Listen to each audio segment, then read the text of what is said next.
আমরা যদি বঙ্গবন্ধুর সৈনিক হয়ে থাকি এবং সত্যিকারের সৈনিক হয়ে থাকি, একটি টাকা ঘুষ খাবার সময়ও আমাদের মনের ভেতরটা চুরমার হয়ে যাওয়ার কথা। কাজে আমি আহ্বান করব সংসদ থেকে যে সবার নাম প্রকাশ করা হোক। কার কানাডাতে বাড়ি আছে, কার বেগমপাড়ায় বাড়ি আছে, কে টাকা পাচার করেছে, কে কালোবাজারি করেছে, সবার নাম প্রকাশ করা হোক।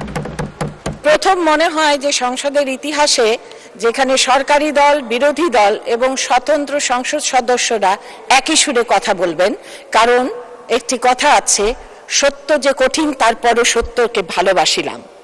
বঙ্গবন্ধুর ভাষণটি যদি শুনে থাকেন, বঙ্গবন্ধুর যারা সৈনিক আছেন, যারা বঙ্গবন্ধুকে ভালোবাসেন, তিনি বলেছিলেন চোরা কারবারি, এই যে মানি লন্ডারিং, এই যে কালোবাজারিতে আমার পিঠ দেয়ালে ঠেকে গেছে। যেখানে আমাদের নেতা, যিনি আমাদের তার জীবনের চেয়ে বেশি ভালোবেসেছেন, তিনি এই অসহায়ত্ব ব্যক্ত করে গিয়েছিলেন তার মৃত্যুর কিছুদিন আগেই তার বক্তৃতায়।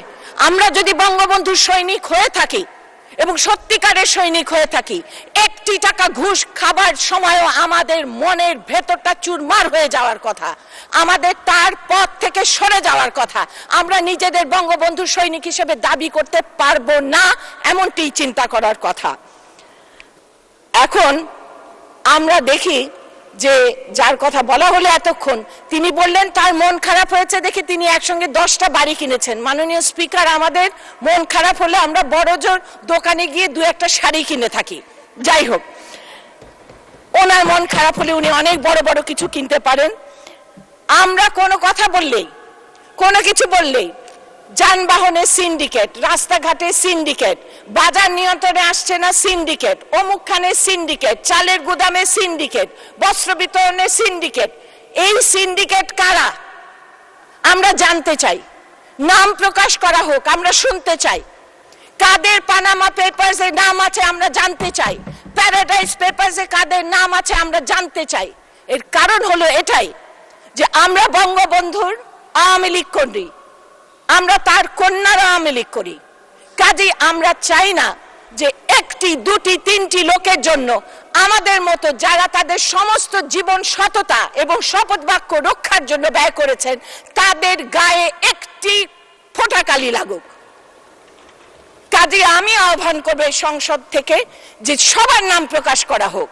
কার কানাডাতে বাড়ি আছে, কার বেগমপাড়ায় বাড়ি আছে, কে টাকা পাচার করেছে, কে কালোবাজারি করেছে, সবার নাম প্রকাশ করা হোক।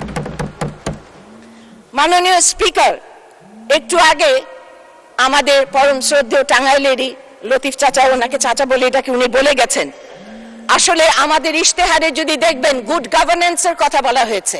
সেই গুড গভর্নেন্সের মধ্যে কারাপশন ফ্রি গভর্নেন্স একটা আছে এবং কিভাবে টাকা পাচার রোধ করা যায় সেই কথাও কিন্তু আছেন।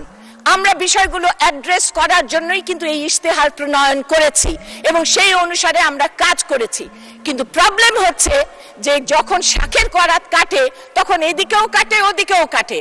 চোর ধরলে বলে কেন ধরেছে, তার মানে সব চোর, আর চোর না ধরলে বলে কেন ধরে নাই, সব দোষ তাদের। কাজে একটা প্রশংসা অন্তত করেন যে আমরা শুরু করেছি এবং এটা শেষ নিশ্চয়ই আমরা করে ছাড়ব। সর্বশেষে আপনাকে, যেটা আপনি ছোট করে বলতে বলেছেন আমাকে, আমি জাতির পিতা বঙ্গবন্ধু সে একটা কথাই আমি বলতে চাই, আত্মসংযম করো, আত্মসমালোচনা করো, আত্মশুদ্ধি করো। আমার বিশ্বাস আমাদের এই পার্লামেন্টের মধ্যে যারা এই সিন্ডিকেটের মধ্যে পড়েন, আত্মসমালোচনা করেন, আত্মশুদ্ধি করেন, আর যারা এই সিন্ডিকেটের মধ্যে না পড়েন, অনুগ্রহ করে সাধারণ জনগণ যেন কখনো সবাইকে এক রঙে রঞ্জিত না করে। কারণ অনেক সৎ মানুষ আছে যারা তাদের সততার জন্য আজকে এখানে প্রতিষ্ঠিত আছেন এবং আজকে এখানে আছেন।